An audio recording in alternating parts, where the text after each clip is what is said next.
لا حول ولا قوة إلا بالله العلي العظيم. أعوذ بالله من الشيطان الرجيم. بسم الله الرحمن الرحيم. رب اشرح لي صدري ويسر لي أمري واحلل عقدة من لساني يفقهوا قولي. اللهم صل على محمد وآل محمد وعجل فرجم. معزز خواہران سلام علیکم. آج کا ہمارا موضوع درس تاریخ ہے. نقوش عصمت ائمہ معصومین علیہم السلام سے درس نمبر 7، اور آج ہم پڑھیں گے حیات زندگانی امام محمد باقر علیہ السلام کے بارے میں، ان کے علمی کمالات کے بارے میں، اور اس کے علاوہ ان کی جو اقوال ہیں، جو ان کے احادیث ہیں، ان کے بارے میں بھی ہم گفتگو کریں گے. تو ہم درس کا آغاز کرتے ہیں، لیکن اس سے پہلے یہ یاد دلا دینا ضروری ہے کہ جو بھی آپ لوگوں کے پاس PDF بھیجا جاتا ہے درس کا، اس کا بہت غور سے مطالعہ کیا کریں، اور اس کی آڈیو بنا کے ہمیں واٹس ایپ یا ٹیلی گرام پہ ضرور سینڈ کریں. اور جو بھی سوالات آپ لوگوں سے پوچھے جاتے ہیں درس کے بعد، جب یوٹیوب پہ درس اپلوڈ ہو جاتا ہے تو اس کو بھی آپ لوگ غور سے سنیے، اور جو سوالات پوچھے جائیں ان کے جوابات لکھ کے آپ لوگ ہمیں واٹس ایپ پہ ٹیلی گرام پہ ضرور سینڈ کریے. تو درس کا آغاز کرتے ہیں ہم حالت زندگی امام محمد باقر علیہ السلام کے بارے میں. آپ امام حسین علیہ السلام اور جناب شہربانو کے پوتے ہیں، اور امام زین العابدین علیہ السلام و فاطمہ بنت حسن کے فرزند ہیں. اس اعتبار سے آپ کو ابن الخیرتین کہا جاتا ہے. آپ ماں اور باپ دونوں طرف سے ہاشمی و علوی ہیں، کہ ماں بھی ہے تو امام حسن علیہ السلام کی بیٹی ہیں، اور والد جو ہیں وہ خود امام ہیں، یعنی کہ امام زین العابدین علیہ السلام. تو ان پاک و پاکیزہ رشتوں میں آپ جڑے ہوئے ہیں، اور آپ ہاشمی اور علوی ہیں. یکم رجب المرجب سن 57 ہجری کو مطلع امامت پر 5ویں امام و 7ویں معصوم کی ولادت باسعادت مدینہ منورہ میں ہوئی. آپ کا اسم مبارک الہام الہی کے مطابق محمد قرار پایا، جو سلسلہ عصمت میں پیغمبر اسلام کے بعد پہلی مرتبہ اختیار کیا گیا. کہ امام محمد باقر علیہ السلام سے پہلے یہ نام کہ جو رسول خدا صلی اللہ علیہ وآلہ وسلم کا نام تھا، اس کے بعد پھر کسی کا نام محمد نہیں تھا. اس کے بعد امام محمد باقر علیہ السلام کا پہلی مرتبہ نام محمد رکھا گیا. تو آپ کا نام بھی الہام الہی کے مطابق ہی محمد قرار پایا، اور یہ نام جو تھا وہ پہلی مرتبہ اختیار کیا گیا، اور پھر اس کی علامت بن گیا کہ پیغمبر اسلام کے بعد جس دین کو بنی امیہ کے مظالم نے تباہ کر دینا چاہا تھا، اس کا احیاء کرنے والا ہم نام میں محمد دنیا میں آ گیا. کہ ایک طرف دشمنان اسلام تھے جو اس دین کو ختم کر دینا چاہتے تھے، تو یہاں پہ دین محمد کو بچانے والا وہی ہم نام، یعنی کہ جو رسول اللہ کا نام تھا، وہی نام آپ کا بھی قرار پایا. اور آپ کی ولادت باسعادت امام زین العابدین علیہ السلام کے گھر میں ہوئی، اور خاندان رسالت میں یہ اوسط محمد ہے، یعنی کہ وسط میں، سینٹر میں، بیچ میں. کہ جیسے رسول خدا کی ایک حدیث ہے جو آپ لوگوں نے بارہا پڑھی ہوگی، سنی ہوگی، کہ اولنا محمد، اوسطنا محمد، آخرنا محمد، وکلنا محمد. کہ میرا اول بھی محمد ہے، میرا اوسط بھی محمد ہے. تو اس سے تعبیر جو ہے وہ امام محمد باقر علیہ السلام ہے. وہ آخرنا محمد کون ہے؟ وہ آخر جو ہے امام مہدی آخر الزمان علیہ السلام ہیں، کہ جنہیں رسول خدا نے محمد کہہ کے مخاطب کیا ہے. تو اولنا محمد، اوسطنا محمد، آخرنا محمد، وکلنا محمد، ہمارا پورا گھرانہ جو ہے وہ محمد ہی ہے. تو آپ کا ہم نام جو ہے، یعنی کہ امام محمد باقر علیہ السلام دنیا میں تشریف لائے، اور اب ان تعلیمات کو کوئی محو کرنے والا نہیں تھا، کہ جو اس تعلیمات رسول، یعنی تعلیمات اسلام، تعلیمات محمد کو کوئی مٹا نہیں سکتا.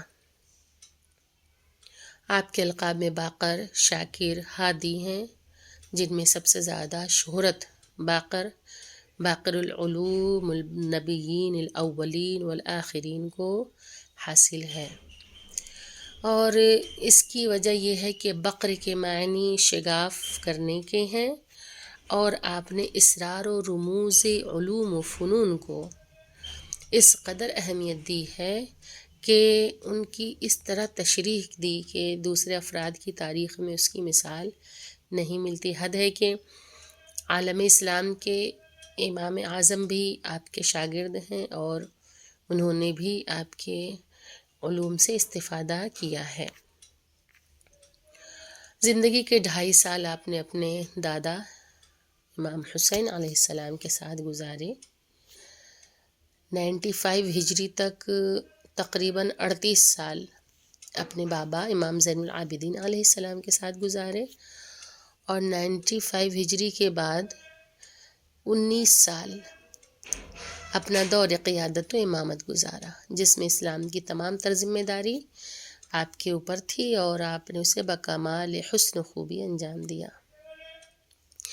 حکومت اسلامی میں رومی سکوں کا خاتمہ، یہ بھی امام محمد باقر علیہ السلام نے کتنے احسن طریقے سے توحید خداوندی کو زندہ کر لیا اور اسلام کو جلا بخشی۔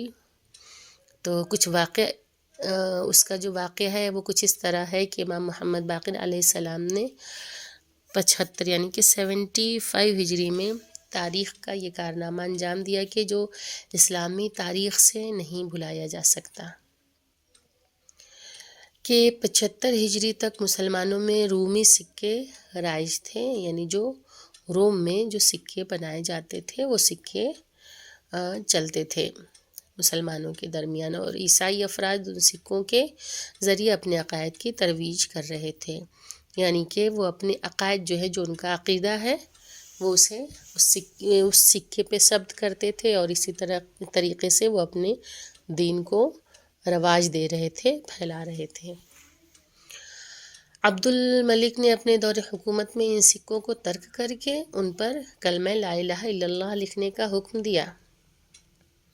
اس کی اطلاع جب قیصر روم کو ملی، یعنی جب روم کے بادشاہ کو ملی، تو اس نے ان سکوں کو روک دیا۔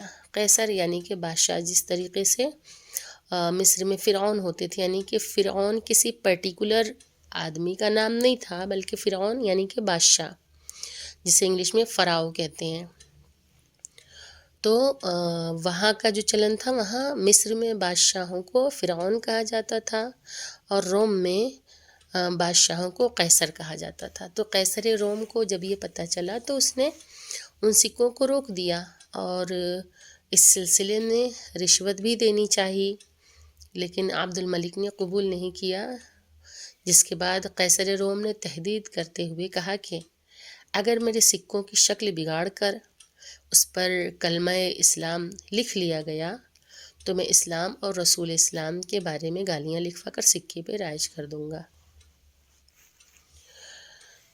اب اس کے بعد جب یہ خبر عبد الملک کو ملی ہے، اسے سن کر عبد الملک کے ہوش و حواس اڑ گئے، اور اس نے بعض مشیروں کے کہنے پر، جو اسے مشورہ دینے والے تھے، ان کے مشورے پر مجبوراً امام محمد باقر علیہ السلام کی طرف رجوع کیا، اور جیسا کہ خاندان آل محمد ہمیشہ ہی چاہے وہ جو بھی سلاطین ہوں، حکمران ہوں، ہر ایک کی مشکل وقت میں امام نے مدد کی، اہل بیت علیہ السلام نے مدد کی۔ تو اب یہ جو عبد الملک تھا یہ بھی امام کی طرف رجوع کرتا ہے اپنے مشیروں کے کہنے پہ۔ تو آپ نے فرمایا، یعنی کہ امام محمد باقر علیہ السلام نے فرمایا کہ سفیر روم کو روک لیا جائے، یعنی کہ جو سفارت کا کام انجام دیتے ہیں تو اس سفیر کو روک لیا جائے جو یہاں سے وہاں جا رہا ہے، اور نئے سکے اس انداز میں ڈھالے جائیں کہ سانچے ایسے ہوں، وزن بھی ایسا ہی ہو، ان سکوں کے ایک طرف کلمہ توحید اور دوسری طرف کلمہ رسالت اور سن ایجاد بھی لکھ دیا جائے، اور انہیں فوراً رائج کر دیا جائے، اور رومی سکوں کو معطل و لغو کر دیا جائے کہ مسلمانوں کے پاس اپنے کوئی سکے نہیں ہوا کرتے تھے۔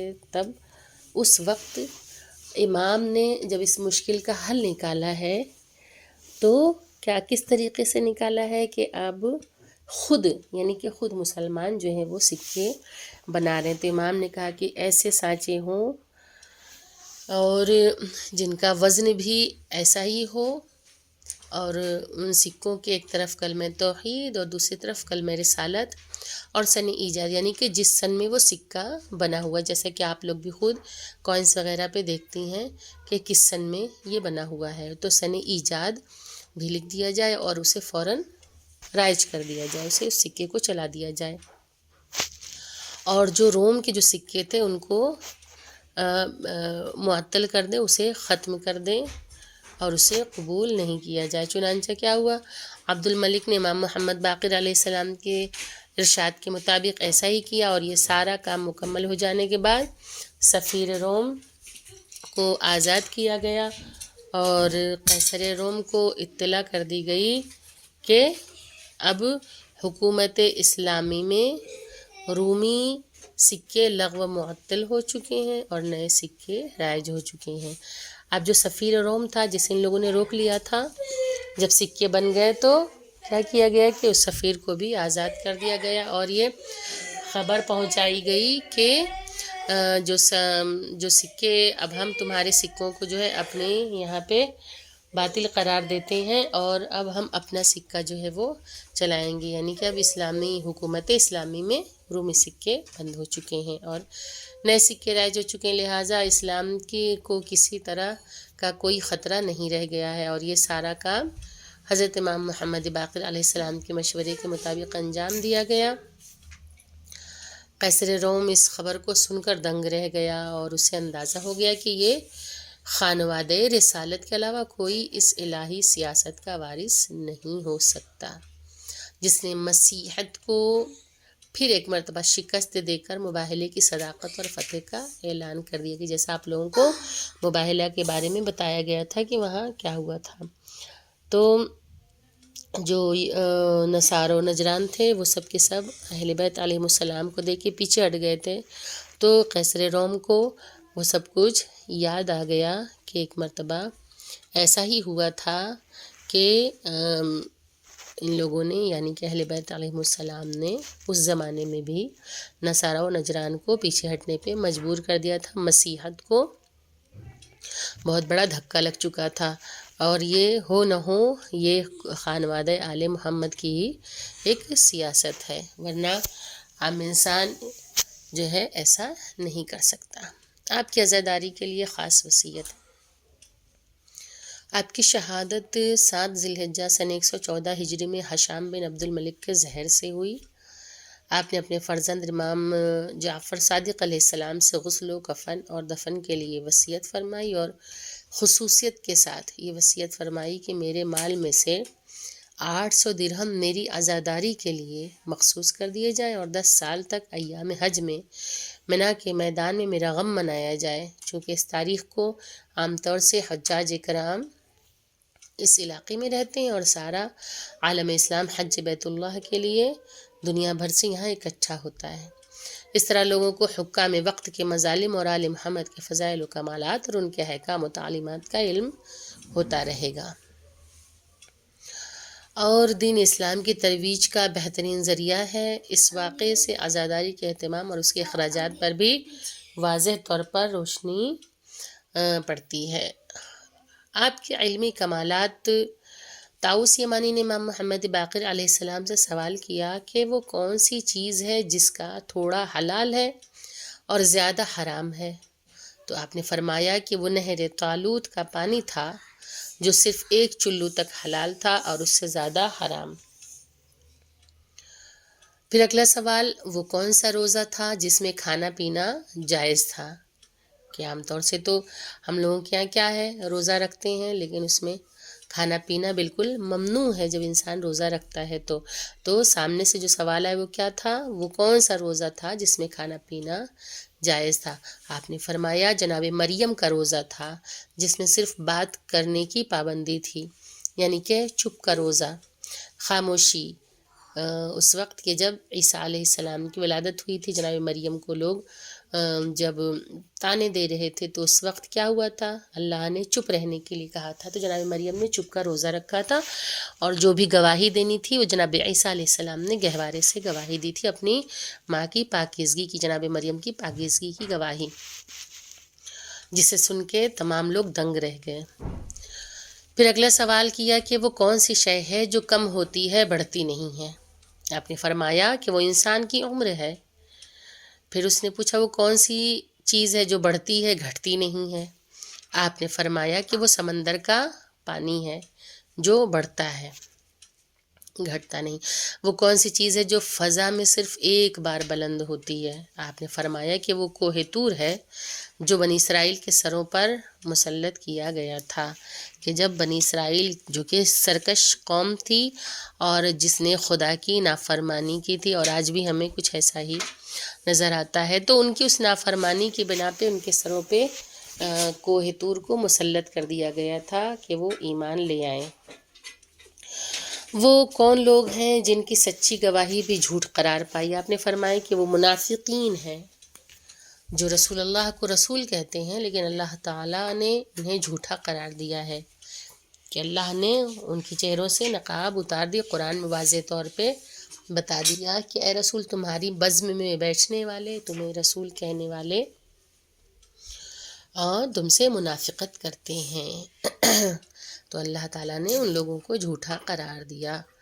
آپ کی احادیث مبارکہ پہ نظر کرتے ہیں کہ امام محمد باقر علیہ السلام نے ارشاد فرمایا کہ اللہ تعالیٰ نے حضرت شعیب علیہ السلام پر، کہ جو خدا کے رسول تھے، نبی تھے، ان پر وحی فرمائی کہ میں تمہاری قوم کے 1,00,000 آدمیوں پہ عذاب نازل کروں گا، 40,000 برے لوگ اور 60,000 اچھے لوگوں پر عذاب آئے گا۔ حضرت شعیب علیہ السلام نے کہا اے اللہ، 40,000 واقعاً برے ہیں، وہ مستحق عذاب ہیں، مگر 60,000 اچھے لوگوں پر عذاب کیوں؟ اللہ تعالیٰ نے فرمایا کہ نیک لوگ ان برے لوگوں کے بارے میں سستی برتتے ہیں، میرے غضبناک ہونے کے باوجود ان سے ناراض نہیں ہوتے۔ اس سے کیا واضح ہوتا ہے کہ ان 40,000 پہ تو عذاب آئے گا، لیکن ان 60,000 پہ جو اچھے لوگ ہیں، کہ جو ایمان بھی لے آئے ہیں، لیکن پھر بھی ان پہ عذاب آئے گا، تو وجہ کیا تھی کہ وہ برے لوگوں کو روکتے نہیں تھے برا کام کرنے سے، اور ان برے لوگوں کو وہ برا نہیں کہتے تھے، یعنی کہ معاشرے میں برائی پھیلتی جا رہی تھی۔ تو کیا فرمایا کہ جو 60,000 یعنی کہ 40,000 جو تھے وہ برے لوگ تھے، اور 60,000 جو اچھے لوگ تھے ان پہ بھی عذاب آ رہا ہے۔ کیوں؟ کیونکہ معاشرے میں جو برائیاں پھیلی ہوئی تھی، یعنی جو برے لوگ تھے وہ ان برے لوگوں کے بارے میں سستی سے کام لیتے تھے، انہیں روکتے ٹوکتے نہیں تھے، اور نہ ہی انہیں برا بھلا کہتے، نہ ان سے ناراض ہوتے تھے، تو یہ اس وجہ سے اللہ کے غضب کا شکار ہوئے ہوں گے۔ امام محمد باقر علیہ السلام نے ارشاد فرمایا کہ جو اللہ تعالیٰ کے لیے دوستی و دشمنی رکھے اور اللہ ہی کے لیے عطا کرے تو ہی شخص کامل ایمان ہے، کامل الایمان ہے، یعنی اپنے ہر کام میں اپنا ہر کام رضائے الہی کے لیے کرے، وہی انسان کامل الایمان، یعنی اسی کا ایمان جو ہے وہ مکمل ہے جو رضائے الہی پہ راضی رہے۔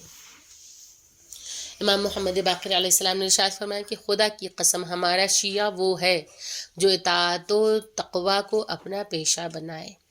اور ایک بات یہاں پہ واضح کر دینا ضروری ہے کہ شیعہ سے مراد کوئی پرٹیکولر قوم نہیں ہے، بلکہ شیعہ کے معنی ہیں دوست کے، اور دوست یعنی کہ جو اہل بیت علیہم السلام کو چاہتا ہے، جو رسول خدا کو چاہتا ہے، ان کی اولادوں کو چاہتا ہے، اور جو مولائے کائنات ان کی اولاد کو جو چاہنے والا ہے وہ شیعہ ہے، یعنی کہ جو ان کا دوست ہے وہ شیعہ ہے۔ اور سنی یعنی کہ سنت پہ عمل کرنے والا، تو جو بھی دوست رکھے گا اہل بیت علیہم السلام کو اور سنت پہ عمل کرے گا تو وہی سچا اور کامل مسلمان ہے۔ تو تقویٰ اور پرہیزگاری کیا ہے؟ فرمایا کہ وہ ہمارا شیعہ ہے جو اطاعت و تقویٰ کو اپنا پیشہ بنائے گا، یعنی کہ جو ان کا چاہنے والا ہوگا وہ خود کو ہمیشہ برائی سے روکے گا اور تقوی الہی اختیار کرے گا، نیک راستے پہ وہ چلے گا، وہی ہمارا شیعہ یعنی کہ ہمارا دوست ہے۔ اور یہ لفظ شیعہ اور دوسری آیتوں میں بھی قرآن میں کئی مرتبہ پہ ریپیٹ ہوا ہے، کہ جیسے شیعت ابراہیم کا بھی ذکر ہوا، یعنی کہ ابراہیم علیہ السلام کے دوست، ان کے چاہنے والے۔ تو یہاں پہ میں نے اس چیز کو کلیئر کر دیا کہ پروردگار عالم کی کتاب ایک، ہم اور اللہ ایک، اس کی کتاب اور اس کے رسول پہ اور ان کی اولادوں کو ہم سب چاہنے والے اور ماننے والے ہیں، ہم سب ایک قوم ہیں۔ تو فرمایا کہ ہمارا شیعہ وہ ہے جو اطاعت و تقویٰ کو اپنا پیشہ بنائے۔ ہمارے شیعوں کی پہچان کیا ہے، یعنی ہمارے دوستوں کی پہچان کیا ہے؟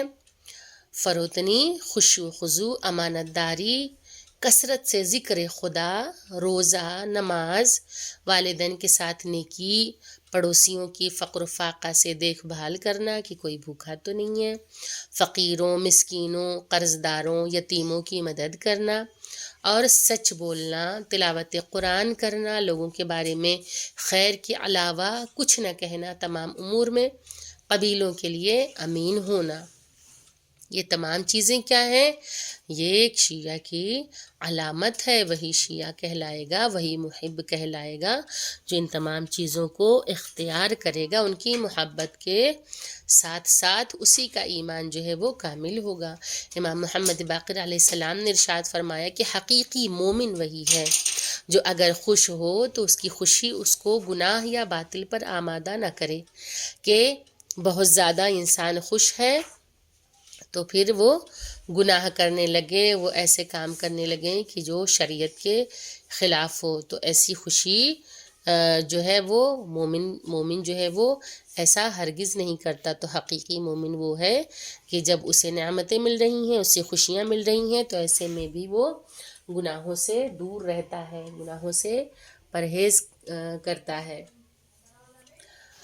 اور اگر ناراض ہو تو اس کی ناراضگی اس کو حق بات کہنے سے نہ روکے، کہ اگر وہ ناراض ہوتا ہے، کون؟ جو حقیقی مومن ہے، تو اس وقت بھی وہ حق بات کہتا ہے، وہ سچ کہتا ہے، یہ مومن کی علامت ہے۔ اور جب صاحب اقتدار ہو، یعنی کہ کسی اعلیٰ جگہ پہ ہو، کسی اونچی جگہ پہ ہو، اقتدار اس کے ہاتھ میں ہو، کنٹرول اس کے ہاتھ میں ہو، تو اس کا اقتدار اس کو ناحق کی طرف نہ کھینچے، کہ جب اقتدار پہ آ گئے تو پھر اب ہم حق اور ناحق کا فرق جو ہے وہ بھول جائیں۔ تو کیا کہا کہ حقیقی مومن کون ہے؟ اگر خوش ہو تو اس کی خوشی اس کو گناہ یا باطل پر آمادہ نہ کرے، اور اگر ناراض ہو تو اس کی ناراضگی اس کو حق بات کہنے سے نہ روکے۔ اچھا، ایک کامن سی چیز میں اس میں آگے بڑھتے بڑھتے ذکر کر دینا چاہتی ہوں کہ ہمارے یہاں سب سے زیادہ خوشی کب منائی جاتی ہے؟ جب ماہ رمضان میں ایک مہینہ ہم روزہ رکھتے ہیں اور اس کے بعد عید الفطر آتی ہے۔ ایک چھوٹی سی میں ایک مثال دیتی چلوں، کیونکہ خیر زندگی میں، انسانی زندگی ہے تو اس میں تو خوشیاں اور غم ہوتے رہتے ہیں۔ پروردگار عالم آپ تمام کو خوشیاں نصیب فرمائے، خداوند کریم آپ کی تکلیف، پریشانی، رنج و غم کو دور فرمائے، اور خدا کار خیر کی عطا فرمائے، کی توفیق عطا فرمائے۔ تو ایک بس یوں ہی لطفاً ایک ذکر کرتے ہی چلوں کہ جب ماہ رمضان میں ایک مہینہ روزہ رکھ لیا جاتا ہے، اس کے بعد جب عید ہوتی ہے، یعنی کہ جب چاند نکل جاتا ہے عید کا، اور بالخصوص 30 کے بجائے 29 کا چاند ہو جائے، تو ایک الگ خوشی کی لہر جب دوڑ جاتی ہے۔ تو اس وقت ہوتا کیا ہے کہ ایک مہینہ روزہ رکھنے کے بعد، پروردگار عالم کی عبادت کرنے کے بعد، اب انسان کیا کرتا ہے کہ ہماری جو نوجوان نسل ہے، جو نوجوان قوم ہے، اس میں ہمیں کیا نظر آتا ہے کہ جب ایک مہینہ عبادت کر لی ہے، اب آج عید کا دن ہے، تو اسی روز نئے کپڑے پہن لیے، عطر لگا لیا، مسجد چلے گئے، نماز ادا کر لی. اب کیا ہوتا ہے کہ بالخصوص اسی دن کوئی فلم ریلیز ہوتی ہے اور اسے دیکھنے کے لیے ساری عیدی لے کے ہمارا جو نوجوان طبقہ ہے، جو لوگ ہیں، جو بچے بچیاں ہیں، وہ سب لوگ کیا جاتے ہیں، تھیٹر جا رہے ہیں. کیا کرنے، عید کی خوشی منانے کے لیے سنیما ہال جا رہے ہیں، مووی دیکھیں گے، یا عید پارٹی کر رہے ہیں. چاند رات کو ہی ڈی جے بجنے لگتا ہے، گانوں کے شور پہ لوگ تھرکنے لگتے ہیں. ابھی تو ہم نے 1 مہینہ عبادت پروردگار کی ہے، اتنی جلدی کیسے ہم بھول جاتے ہیں کہ ہم 1 مہینے تک مسلسل خدا کی عبادت کرتے رہے. ہم نے روزہ رکھا، ہم نے نماز ادا کی، اور پل میں جب اتنی بڑی خوشی ملی کہ اللہ نے عید کا دن نصیب کیا، تو اس طرح کے لغو کاموں میں کو سر انجام دیتے ہیں، اس میں شریک ہوتے ہیں ایسی پارٹیز میں کہ کیا یہ عید کی پارٹی ہے. اب عید کی پارٹی کے نام پہ کیا ہوتا ہے کہ خوب تیز آواز میں جو ہے گانے بجتے ہیں، موسیقی بجتی ہے، ان گانوں کی آواز پہ لوگ تھرکتے ہیں اور ناچتے ہیں، عید کی خوشی مناتے. نہیں، ایسا ہرگز نہیں ہے، بلکہ پروردگار عالم کا شکر ادا کرنا چاہیے. خداوند کریم جو روزے ہم نے 1 ماہ رکھے ہیں، جو عبادتیں کی ہیں، خدا اسے قبول کرے. اللہ نے یہ عید جیسی نعمت عطا فرمائی ہے کہ اس میں اللہ کا شکر ادا کریں کہ یہ دن ہمیں نصیب ہوا ہے، تو اس کی نعمات کے شکر ادا کرنے کا دن ہے. اور آئندہ جو یعنی کہ ماہ رمضان کے بعد جو پورا سال جو گزر رہا ہے، اس تمام سال کو بہترین بنانے کے لیے ایک عہد کرنے کا دن ہے کہ 1 مہینہ تو ہم نے عبادت کی، پروردگار یہ عبادت کرنا ہمارا آگے بھی جاری و ساری رہے، نہ کہ خوشی ملنے کے بعد انسان باطل کی طرف چلا جائے اور وہ برے کاموں میں اپنے آپ کو غرق کر لے. یہ میں نے ایک چھوٹی سی مثال دی ایک معاشرے کے تحت، حالانکہ یہ کلمات حکیمانہ ہیں اور اس میں بہت ساری جو ہے وہ حکمتیں پائی جاتی ہیں. اگر ایکسپلین کرنے لگیں ہم تو وقت کم پڑ جائے گا، لیکن ایکسپلینیشن کبھی اس کی تشریح ختم نہیں ہوگی. تو حقیقی مومن کون ہے؟ حقیقی مومن وہ ہے کہ جب اسے خوشی ملتی ہے تو وہ اپنی خوشی کو شکرانے میں تبدیل کرتا ہے، یعنی کہ اللہ کا شکر ادا کرتا ہے، نہ کہ برائی کی طرف وہ جاتا ہے. اور اگر ناراض ہوتا ہے تو ناراضگی میں بھی وہ حق بات کہنے سے پیچھے نہیں ہٹتا. کون؟ جو مومن ہے. اور اس کے علاوہ جب اسے اقتدار ملتا ہے، جب اسے امپاورمنٹ ملتا ہے، جب وہ طاقت میں ہوتا ہے، تو اس وقت بھی وہ ناحق کی طرف کھینچ کر نہیں جاتا، بلکہ وہ حق کے ساتھ ہوتا ہے. امام محمد باقر علیہ السلام نے ارشاد فرمایا کہ انسان اگر مال حرام سے دولت مند ہوتا ہے تو اس کا حج قبول نہیں ہے، اور نہ عمرہ قبول ہوتا ہے، اور نہ صلہ رحم. کہ اگر کوئی انسان مال حرام سے دولت مند بنتا ہے، دولت اکٹھا کر لی ہے، تو اس پیسے سے چونکہ وہ مال حرام ہے، تو اس پیسے سے اگر وہ حج کرتا ہے تو وہ بھی قبول نہیں، اگر وہ عمرہ کرتا ہے تو وہ بھی قبول نہیں، اگر وہ صلہ رحم کرتا ہے.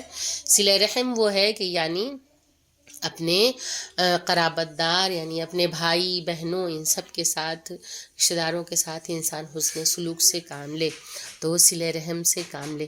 تو کیا کہہ رہے ہیں یہاں پہ امام نے فرمایا کہ اگر وہ صلہ رحم بھی کرتا ہے، یعنی کہ اس مال سے مدد کرتا ہے کچھ، تو وہ بھی قابل قبول نہیں ہے. خدا کو یہ چیز ہرگز گوارا نہیں ہے کہ انسان مال حرام سے، یعنی حرام سے کمائی ہوئی دولت سے حج کرے، عمرہ کرے، صلہ رحم کرے یا دوسرے اور امور انجام دے. چونکہ وہ مال حرام ہے تو وہ حرام ہی ہے، تو خداوند کریم کو یہ سب پسند نہیں ہے.